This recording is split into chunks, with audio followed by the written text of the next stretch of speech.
ولی کس کو مانتے؟ اللہ تبارک و تعالیٰ نے 4 کتابیں نازل فرمائی، اللہ دے دیتا حضرت جبریل سب کی چھتوں پہ، اللہ کے فرشتے بارش برساتے ہیں نا، کتابیں بھی برس سکتی تھی نا، چھتوں پہ گرا دیتا کہ لو پڑھو، لیکن اللہ نے کتابیں 4 بھیجی، نبی 1 لاکھ کم و بیش 24,000 عطا فرمایا۔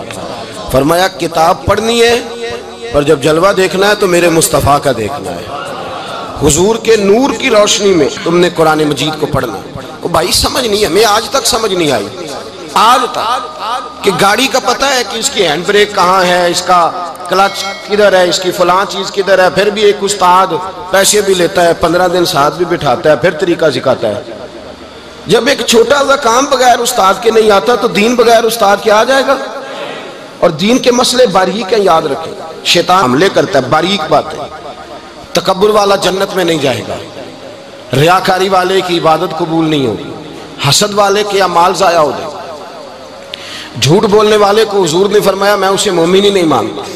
اب یہ ساری چیزیں جو باطنی نقص ہیں، یہ بیماریاں ہیں باطن کی، آپ اگر دوائی نہ لیں تو آپ کے جسم کی بیماری نہیں جاتی، درویش کے پاس نہ جائیں تو آپ کی روح کی بیماری نہیں جاتی، جھوٹ نہیں چھوٹ سکتا، بدی نہیں چھوٹے گی۔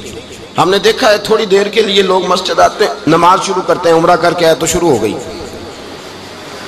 تھوڑا سا حج کر لیا شروع ہو گئی، خدا نہ خواستہ گھر میں کسی کا انتقال ہو گیا تو نماز شروع ہو گئی، تو ٹھیک کریں، لیکن وہ بعد میں چھوڑ جاتے ہیں۔ قائم کون رہتا ہے؟ قائم وہ رہتا ہے جس کے پیچھے کوئی قائم رکھنے والا ہوتا ہے۔ موبائل بند ہو جاتا ہے اگر بیٹری اس کی چارج، ہم اللہ والوں کے پاس جاتے ہیں، ان کی 2 باتیں بیٹری چارج کر دیتی ہیں، وہ ہمیں بتاتے ہیں کہ جینا کس طرح ہے، انسانیت کیسے تم نے اپنے اندر پیدا کرنی ہے، تم نے اللہ سے ڈرنا کس طرح۔ ان کی باتیں دلوں کو نرم کرتی، ان کی گفتگو انسان کو بدل دیتی، ان کی صحبت میں بیٹھنے والا بڑا آگے جاتا ہے، جو ان کی خدمت عالی مرتبت میں رہتا ہے اللہ اسے اسی طرح کا رنگ عطا کرتا ہے۔ سنیں میرے نبی پاک سید عالم علیہ السلام کے صحابی حضرت ابو ذر غفاری نے پوچھا حضور ایک بندہ نیک لوگوں سے پیار کرتا ہے پر ان کی طرح کے کام نہیں کرتا، اس کے بارے میں حکم کیا ہے؟ کوشش کرتا ہے پر غلطی رہ جاتی ہے، پر پیار سچا کرتا ہے، تو آپ ترغیب و ترہیب پڑھیں۔ میرے رسول پاک نے فرمایا جو جس سے پیار کرے گا جنت میں اسی کے ساتھ کھڑا کیا جائے گا۔ کہہ رہے ہیں کہ حضور عمل نہیں کرتا، ایک مرشد کامل، لیکن میرے بھائی جو رب کریم کے بندے تھے ان کا رشتہ اصلاح کا رشتہ تھا، پیر کے ساتھ رشتہ اصلاح کا رشتہ ہوتا ہے۔ وہ جو لوگ رسمی بیعت کرتے ہیں نا، ٹھیک ہے مرید ہو گئے چلو روزی میں برکت ہو جائے گی، اس سے بھی انکار نہیں۔ اعلیٰ حضرت فرماتے ہیں بیعت برکت کی بھی بڑی بات ہے، اور دلیل کیا ہے؟ آپ فرماتے ہیں اگر اصحاب کہف کا کتا ولیوں کے پاس بیٹھ جائے اللہ اسے خالی نہیں رکھتا، تو ولیوں سے پیار کرے گا تو کیسے خالی رہ جائے گا؟ بیعت برکت بھی بڑی بات، لیکن جب آپ مرید ہوں تو جس مکتب میں جائیں اس کا سبق یاد کریں، جس چیز سے روکا جائے اس چیز پر، سمجھ آ رہی ہے میری بات کی؟ لوگ کہتے ہیں جی معرفت کیا ہوتی ہے، تو معرفت آپ قرآن مجید کا 15واں سپارہ آخر سے اور 16واں سپارہ شروع سے پڑھیں، حضرت خضر اور جناب موسیٰ کا واقعہ دیکھیں، وہ ساری معرفت کی بات ہی تو ہے۔ ایک بندہ قتل کر دیا جناب خضر نے، حضرت موسیٰ کہتے ہیں یہ کیا کیا؟ آپ فرمانے لگے یہ اپنے باپ ماں کے لیے تکلیف کا سبب بن جانا تھا لہذا قتل کر دیا، بچوں کی دیوار سیدھی کر دی، یہ ساری تفصیل قرآن مجید میں ہے۔ تو حضرت سیدنا موسیٰ علیہ السلام کہنے لگے یہ کیا؟ فرمایا ان کا باپ بڑا نیک آدمی تھا۔ تو بھائی تفصیل دیکھیں آپ، اللہ والوں کے پاس لوگ جایا کرتے، ان کے پاس بیٹھتے۔ ہمارے دور کے اندر ایک بڑا غلط کام کرتے ہیں لوگ، ایک تو جاتے نہیں، پیر نہیں پکڑتے، شیخ نہیں پکڑتے، اور حضرت باجید بستامی فرماتے ہیں اگر نیکی بتانے والا تجھے کوئی نہ ہو، تیرا پیر کوئی نہ ہو، تو شیطان تو پھر ہے ہی تیرے ساتھ، بدی پہ تو وہ لگائے گا ہی۔ اگر نیکی بتانے والا کوئی نہیں تو پھر بدی بتانے والا تو تیرے ساتھ ہے۔ ہم نے یہ دیکھا ہے، اپنی زندگی کا چھوٹا سا تجربہ ہے کہ جو آ کے مرید ہوتا ہے وہ سارا بدل جاتا ہے، اس کے لیے داڑھی رکھنا آسان ہو جاتا ہے، اس کے لیے درود پاک پڑھنا، چڑھتی جوانی مال دولت سارا کچھ، لیکن اس کے لیے تبدیل ہونا۔ اور جو لوگ اس طرف توجہ نہیں کرتے، اس معرفت کی طرف رجوع نہیں کرتے، ان کی زندگیاں بیت جاتی ہے ویسے کہ ویسے ہی رہتے ہیں، تبدیلی نہیں آتی۔ تو بھائی اس زمانے کا جرم پتہ کیا ہے؟ ایک تو لوگ اللہ والوں کے پاس جاتے نہیں، یہ بڑی زیادتی اپنے ساتھ کرتے، اور دوسرا دشمنی کرنے لگے ہیں معاذ اللہ، دشمنی کرتے کہتے جی وہ صوفیاء نے تباہی کر دی معاذ اللہ، بابوں نے تو دین بگاڑ دیا، یہ دشمنی کرتے ہیں۔ ابن ماجہ سیاستہ کی کتاب ہے۔ حضرت عمر کہتے ہیں میں حضور کے روضے پہ گیا تو جناب معاذ بن جبل حضور کے روضے پہ بیٹھے رو رہے تھے، تو میں نے کہا معاذ کیوں رو رہے ہو؟ کہنے لگے نبی پاک کی ایک بات نے رلا دیا۔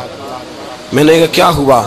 تو کہنے لگے رسول پاک نے فرمایا ہے، دو باتیں اتنی سخت کر دی ہیں کہ میں ڈر رہا ہوں کہیں مجھ سے یہ غلطی ہو نہ جائے۔ کہا وہ کیا؟ فرمایا کہ نبی پاک نے فرمایا چھوٹی سی ریاکاری بھی شرک ہے، چھوٹا سا دکھاوا بھی، اگرچہ شرک اصغر ہے پر چھوٹی سی ریاکاری بھی شرک ہے۔ اور دوسرا حضور نے فرمایا رب فرماتا ہے جس نے میرے ولی سے دشمنی کی میرا اس کے خلاف اعلان جنگ ہے، میرا اس کے خلاف اعلان۔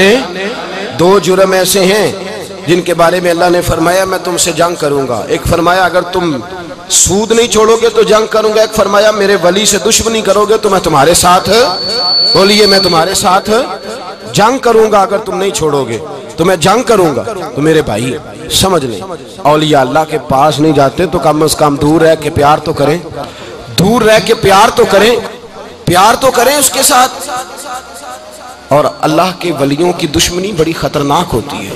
اب یہ جو حضرت معاذ رو رہے تھے نا تو اس کی شرح میں حضرت حکیم الامت نے لکھا ہے حضرت معاذ کہنے لگے کہ میں رو اس لیے رہا ہوں کہ ایسا نہ ہو کہ میں کسی بندے کی بے ادبی کر دوں اور وہ اللہ کا ولی ہو، تو میں رو رہا ہوں کہ کہیں کوئی بات نہ مجھ سے نکل جائے۔ لوگ فار باتیں کرتے ہیں، فار لوگ ایک منٹ کے اندر بڑے بڑے لمبے چوڑے اعتراضات کرتے ہیں۔ تو بھائی اللہ کے ولیوں کے ساتھ پیار کریں، ان کی صحبت میں جائیں، ان کے پاس بیٹھیں، ان کی سنگت اختیار کریں، ان سے اپنی روح اور قلب کے لیے دوائی خریدیں، جو وہ پرہیز بتائیں وہ پرہیز کریں، پھر دیکھیں اللہ تبارک و تعالیٰ آپ کو نماز میں اطمینان عطا کرے گا، قرآن پاک میں دل لگے گا، درود و سلام کا موقع ملے گا۔ اور اگر یہ کام نہیں کرتے پھر مخالفت کریں گے، پھر کیا کرتے ہیں لوگ؟ ایک بزرگ گزرے ہیں حضرت ابو سعید عبداللہ ان کا نام ہے، بغداد میں پڑھتے تھے، اور خوش قسمتی یہ ہے کہ حضور غوث پاک کے کلاس فیلو تھے، حضور غوث پاک کے ساتھ پڑھتے تھے۔ حضرت عبداللہ فرماتے ہیں کہ میں بھی پڑھتا تھا تو ایک بڑا لائق سٹوڈنٹ تھا، اس کا نام تھا ابن سقا، وہ بھی پڑھتا تھا۔ فرماتے ہیں بغداد میں شور ہوا کہ ایک محمد غوث نام کے بزرگ آئے ہیں بغداد۔ ان کی کرامت یہ ہے کہ وہ ایک منٹ کے لیے موجود ہوتے ہیں اور اگلے منٹ وہ غائب بھی ہو جاتے ہیں۔ فرماتے ہیں شوق پیدا ہوا، میں حضرت غوث اعظم شیخ عبد القادر جیلانی اور ابن سقا ہم تینوں نکلے بابا جی سے ملنے، اور یہ آج سے 1000 سال پہلے کی روایت ہے۔ کہتے ہیں ہم سبق بھی پڑھا کرتے تھے اور کا دیدار بھی کرا کرتے تھے، ہم دیدار بھی کرتے تھے اللہ کے ولی، دونوں کام کرتے۔ فرماتے ہیں ہم دونوں جب تینوں نکلے نا تو ابن سقا رستے میں کہنے لگا بڑا ولی بنا پھرتا ہے معاذ اللہ، ایسا سوال کروں گا اسے جواب ہی کوئی نہیں آئے گا۔ آپ فرماتے ہیں میں نے کہا نہیں جی میں سوال تو میں بھی کروں گا، سوال تو بولیے سوال تو میں بھی کروں گا، پر میں دیکھوں گا وہ جواب کیا دیتے ہیں، دیکھوں گا۔ کہتے ہم دونوں بات کر کے خاموش ہوئے تو حضرت شیخ عبد القادر کی طرف نظر ڈالی، کہا آپ نہیں سوال کریں گے؟ تو غوث اعظم فرمانے لگے میں سوال نہیں کروں گا، بس رب کے بندے کا دیدار کروں گا، بس اللہ کے بندے کا دیدار کروں گا۔ اور فرماتے ہیں کہ ہم پہنچے بابا جی کے کمرے میں گئے تو بابا جی موجود تھے، ہم جا کے بیٹھے تو بابا جی غائب ہو گئے۔ تھوڑی دیر گزری تو آئے، سلام کے بعد پہلے لفظ پتہ ان کے کیا تھے؟ کہنے لگے ابن سقا تو کیا کہتا تھا ایسا سوال کروں گا جواب نہیں آئے گا؟ میں تیرے اندر سے کفر کی بو دیکھ رہا ہوں، کفر کی بو دیکھ رہا ہوں، تو رب کے بندے سے دشمنی کرتا ہے۔ اور فرمانے لگے او ابو عبداللہ تو کہتا تھا کہ میں دیکھوں گا وہ کیا جواب دیتے ہیں۔ فرمایا تو کافر تو نہیں ہوگا پر دنیا دار ضرور ہو جائے گا۔ کہتا پھر بابا جی نے رخ پھیرا غوث پاک کی طرف اور کہنے لگے عبد القادر تو کہتا تھا میں رب کے بندے کا دیدار کرنے جا رہا ہوں، فرمایا جا میں تجھے دعا دیتا ہوں جب تک تیرا قدم نہیں لگے گا اللہ کسی کو ولایت عطا نہیں کرے گا، جا میں تجھے دعا دیتا ہوں جب تک تیرا قدم نہیں لگے گا رب کسی کو ولایت۔ حضرت ابو عبداللہ فرمایا کرتے تھے ہم آ گئے، ابن سقا پھر نہ مانا، کہنے لگا نہیں نہیں ایسے ہی بات کر دی ہے، اس تو کوئی علم غیب ہے معاذ اللہ۔ کہتے ہم نے دیکھا وہ سب سے بڑا عالم بنا، مناظر بنا، بڑی تقریریں کرتا، واضح کرتا۔ پھر وہ روم چلا گیا، روم کے بادشاہ نے اسے وزیر اوقاف بنا لیا۔ پھر ایک دن روم کے اس عیسائی بادشاہ کی بیٹی اسے پسند آ گئی، کہنے لگا میں نے شادی کرنی ہے. کہتے ہیں بادشاہ کہنے لگا کر دوں گا شادی پر تجھے عیسائی ہونا پڑے گا. کہتے ہیں مارا قسمت کا معاذ اللہ ثم معاذ اللہ نقل کفر کفر نہ باشد، عیسائی ہو گئے. آپ فرماتے ہیں مجھے بھی ایک بادشاہ نے بلا لیا، اس نے مجھے بھی ایک عہدہ دے دیا، میری بھی دنیا میرے کانوں تک آ گئی، بڑی جان چھڑاتا ہوں دولت سے مال سے شہرت سے پر میری چھوٹتی نہیں. آپ فرماتے ہیں ہوش اس دن آئی جس دن بغداد کے منبر پر بیٹھ کر اور 70,000 کے مجمع میں کھڑے ہو کے غوث اعظم نے فرمایا آؤ بھائی جس نے ولایت لینی ہے عبد القادر کے پاس آؤ، میں قدم رکھتا جاؤں گا اللہ ولایت عطا کرتا چلا جائے گا. آؤ میرے پاس میں ولایت دیتا ہوں. ہر مشکل دی کنجی یارو ہاتھ مرداں دے آئی تے مرد نظر کرے جس ویلے مشکل رہے نہ کائی. لوگ دشمنی کرتے ہیں، اللہ والوں سے اللہ ملتا ہے، اللہ کے بندوں سے معرفت کا حسن ملتا ہے. اللہ کے بندے بیعت اپنی کرتے ہیں جھکاتے اللہ کی بارگاہ. اللہ تبارک و تعالیٰ کے بندوں کے پاس بیٹھنے سے رسول اللہ کا پیار ملتا ہے. اللہ کے بندوں کی صحبت حضور کے دروازے تک لے جاتی ہے. رب کریم کے بندوں کی صحبت عاجزی سکھاتی ہے. اللہ کے بندوں کے پاس بیٹھنے والے اللہ اللہ کرنے لگتے ہیں. رب کریم کے بندوں کے پاس بیٹھنے والوں کو سجدے کا نور حاصل ہوتا ہے. اور میرے بھائی اگر تو نے کسی کے ہاتھ میں ہاتھ دیا ہو تو ملے گا کیا؟ ملے گا کیا؟ خواجہ نظام الدین محبوب الہی رحمت اللہ علیہ کھڑے تھے تو ایک آدمی حلوائی کی دکان پہ کچھ چیز لینے آیا. کوئی درویش سادہ سا آدمی چھوٹی سی مسجد سے نکلا، حلوائی سے کہا دے دے. حلوائی کہا چل دوڑ جا. تو روز آگے کھڑا ہو جاتا ہے، جب سارے آتے ہیں تب آیا کر. غریب گاہک تھا نا تو حلوائی نے جھڑک دیا. اس درویش کو جوش آ گیا، کہنے لگا میرے ساتھ بدتمیزی نہ کرنا ورنہ میں تیری دکان الٹ کے رکھ دوں گا، میں تیری دکان الٹ دوں گا. کہنے چل دوڑ جا، بڑے دیکھے ہیں تیری طرح کے دکان الٹنے والے. حضرت نظام الدین محبوب الہی گزر رہے تھے، حلوائی کی نظر پڑی تو دوڑ کے دست بوسی کرنے آیا. کہنے لگا حضور السلام علیکم. آپ فرمانے لگے اس کے ساتھ بد اخلاقی نہ کر، تیری دکان واقعی الٹ جائے گی. کہا حضور کس طرح؟ یہ تو ایسے ہی سادہ سا ہے. آپ فرمانے لگے یہ بھی سادہ ہے، اس کا پیر بھی اسی طرح کا ہے، پر دادا پیر بڑا باکمال ہے. وہ جس کے ہاتھ میں اس کا ہاتھ ہے وہ بڑا باکمال ہے. فرمایا وہ تیار کھڑا ہے. وہ کہتا ہے چلو نالائق ہوا تو کیا ہوا، بچہ تو ہمارا ہی ہے نا. کہہ دے گا تو الٹ دیں گے، بچہ تو ہمارا ہی ہے نا. مجھے دشمنوں نہ چھیڑو، میرا ہے کوئی جہاں میں ابھی پکار لوں گا، نہیں دور ہے مدینہ. یہاں کوئی لاوارث لوگ بستے ہیں، خدا کے فضل سے ہم پر ہے سایہ غوث اعظم کا، ہمیں دونوں جہاں میں ہے سہارا غوث اعظم کا. خدا دے گا منادی حشر میں یہ قادریوں کو، کہاں ہے قادری کر لے نظارہ غوث اعظم کا. اور اس سے مراد ہر پیار کرنے والا ہے، صرف سلسلے میں آنے والا نہیں، ہر پیار کرنے والا قادر. بھائی سمجھ لے، یاد رکھیں، اس بات کو پرکھیں. اللہ والوں کی صحبت تو انسان کو کمال کر دیتی ہے، وہ تو نواز دیتی ہے، وہ تو نور. ایک بات اور ہے، کچھ لوگ کہتے ہیں کتنی فرما برداری کرنی چاہیے پیر کی. میں نے کہا وہ روحانی طبیب ہوتا ہے. ایک ڈاکٹر سے دعائی لے کے بندہ ایک ڈاکٹر سے دعائی لے تو پھر ساتھ اگلی دکان پہ بھی چلے جانا چاہیے. کیوں جی؟ کی پتہ کتھوں رام آ جائے. ایک سے دعائی لی پھر ساتھ ہی اگلی دکان پہ، پھر اس سے اللہ جانے کہیں سے شفا مل جائے، کدھر سے شفا مل جائے. اور بھئی ایسے نہیں ہوتا. دعائی تو ایک حکیم سے کھائے گا، ایک ڈاکٹر کی کھائے گا، جو پرہیز بتائے گا وہ پرہیز. اگر طبیعت ٹھیک نہیں ہوگی تو دوبارہ جائے گا، وہ کہے گا میں نے تیری دعائی بھی بدل دیا، تیری پرہیز بھی بدل دی. اور ایک وقت آئے گا کہ انشاءاللہ شفا. حضرت علی بن ہیتی حضور غوث اعظم کے خلیفہ تھے، ان کے مرید تھے علی بن جوسکی نام تھا. حضرت غوث اعظم رضی اللہ تعالیٰ عنہ اپنے خلیفے سے ملنے آئے تو آگے سے ان کے بھی اپنے مرید کو کہا کہ چل پیر صاحب کے قدم دبا. وہ غوث اعظم کے قدموں میں بیٹھنے کی بجائے اپنے پیر کے قدموں میں بیٹھ گئے، دبانے لگے، ڈانٹا، کہنے لگے تیرا دماغ ٹھیک ہے، چل حضور غوث اعظم کے قدم دبا. وہ پھر اٹھے، گھوم کے پھر ان کے پیروں میں بیٹھ گئے.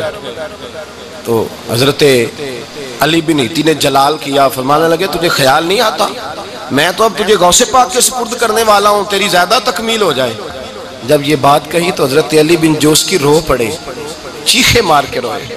وہ روئے تو غوث پاک بھی روئے اور فرمانے لگے علی بن ہیتی اسے مجھے نہ دے، یہ جس پستان سے دودھ پینے کا عادی ہو گیا اب اسے کسی اور جگہ مزہ نہیں آئے گا، اسے یہیں رہنے، یہیں رہنے دے. بڑا اعتراض ہے لوگوں کو بہشتی دروازے پر.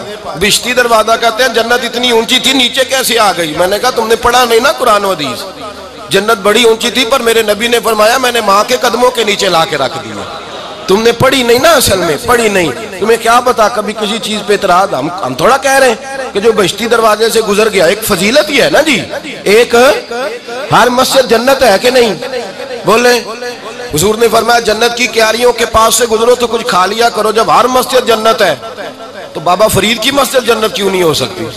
عجیب چکر ہے. اور بندے بھی کہتے ہیں وہ جی فلانا گیا تھا تو کہتا ہے میں جنتی ہوں. بھائی کس نے کہا؟ بلکہ ایک بڑی اعلیٰ حضرت کے مرید ہوئے مولانا حشمت علی خان صاحب. حضرت مولانا حشمت علی خان صاحب رحمۃ اللہ تعالیٰ علیہ نا پاک پتن سے واپس آ رہے تھے تو بس کی چھت پہ بیٹھے تھے. کہتے ہیں رستے میں نا ایک دو بندہ آ گیا جس کو تنقید کی عادت تھی اللہ والوں پہ. مجھے کہنے لگا مولوی کہاں سے آ رہے ہو؟ میں نے کہا پاک پتن شریف سے. پاک پتن سے. کہنے لگے میرے کپڑے سونگنے لگا. کہنے لگا بہشتی دروازہ گزرے ہو؟ میں نے کہا گزرا ہوں. تو کہنے لگا پھر جنت کی خوشبو نہیں آ رہی؟ نبی پاک نے تو فرمایا تھا کہ 500 سال جنتی دور ہوگا تو اس کی خوشبو آئے گی، تم سے نہیں آ رہی.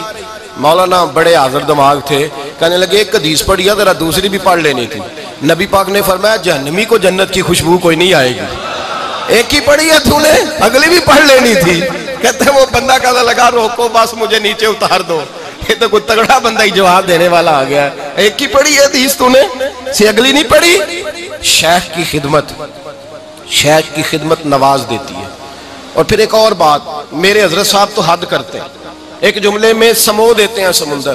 کسی نے کہا حضرت جی ساری زندگی بندہ کسی کی خدمت کرتا رہے اللہ کا بندہ سمجھ کے، وہ اندر سے جل ہی نکل آئے تو پھر تو آپ فرمانے لگے ہم نے بندے کی خدمت نہیں کی اللہ کے بندے کی ہے. تو اجر کس نے دینا ہے؟ بولے. اول تو ایسا ہوتا نہیں، اول تو ایسا طلب پیدا کریں. آج لوگوں میں طلب نہیں. کہتے ہیں بڑیاں جگہ تے گیا ملیا کچھ نہیں. میں کہتے رہتے طلب نہیں پائی. طلب ہو تو کھانے کا مزہ. اعلیٰ حضرت فاضل بریلوی کا پیر خانہ مارہرہ شریف، وہاں کے ایک بزرگ تھے آل محمد ان کا نام تھا. ان کے پاس ایک بندہ آ گیا پڑھا لکھا بڑا سیانہ. کہنے لگا بابا میں نے بڑی خانقاہ بڑے آستانے دیکھے پیر کوئی نہیں ملا. آپ مسکرائے. آپ فرمانے لگے تیری نیت ہی نہیں تھی پیر پکڑنے کی، ارادہ ہی کوئی نہیں تیرا پروگرام نہیں تھا. ورنہ تو بڑے بڑے کامل لوگ ہیں، تیرے اندر طلب ہی نہیں. اندر کچھ ہے خالی ہوگی تو کوئی معرفت کا نور آئے گا. تو خود بھرا ہوا ہے. کہنے لگا جی بڑی طلب ہے. آپ فرمانے لگے تجھے کہا ہے نا کوئی نہیں. کہنے لگا حضور ہے. آپ فرمانے لگے چلو رات سو جاؤ خانقاہ پہ سویرے بات کریں گے. مرید کو کہنے لگے اسے 5 کلو مچھلی دو اچھی بنا کے. مریدوں نے مچھلی دے دی، پانی کوئی نہیں دیا. ساری رات تڑپتا رہا اور باہر سے کنڈی بھی لگا دی. سویرے حضرت آل احمد آئے، دروازہ کھولا، قدموں پہ گرا. کہنے لگا حضرت جی پانی، حضرت جی پانی پانی پانی. آپ فرمانے لگے سلام تو لے لے پہلے. کہنے لگا نہیں حضور پانی پانی. آپ فرمانے لگے بتا مچھلی کہے گا حضور پہلے پانی پہلے پانی. حضرت نے ایک جملہ کہا رب کے بندوں کی ایک بات کمال کر دیتی ہے. فرمایا پتہ چلا طلب کیا ہوتی ہے؟ پتہ چلا طلب کیا ہوتی ہے؟ کہنے لگا سونے لگ پتہ گیا ہے کیا ہوتی ہے، لگ پتہ گیا ہے. آپ نے پانی بھی پلایا، مرید بھی کیا، اور جب سینے سے لگایا تو فرمایا جا تو نے طلب پیدا کی تھی، میں نے رب کے فضل سے تجھے فیض دیا ہے. کہتے وہاں بیٹھے بیٹھے کالے رنگ کا تھا، اللہ نے گورا رنگ بنا دیا. نورانیت چھلکنے لگی وہاں بیٹھے بیٹھے ہی کمال.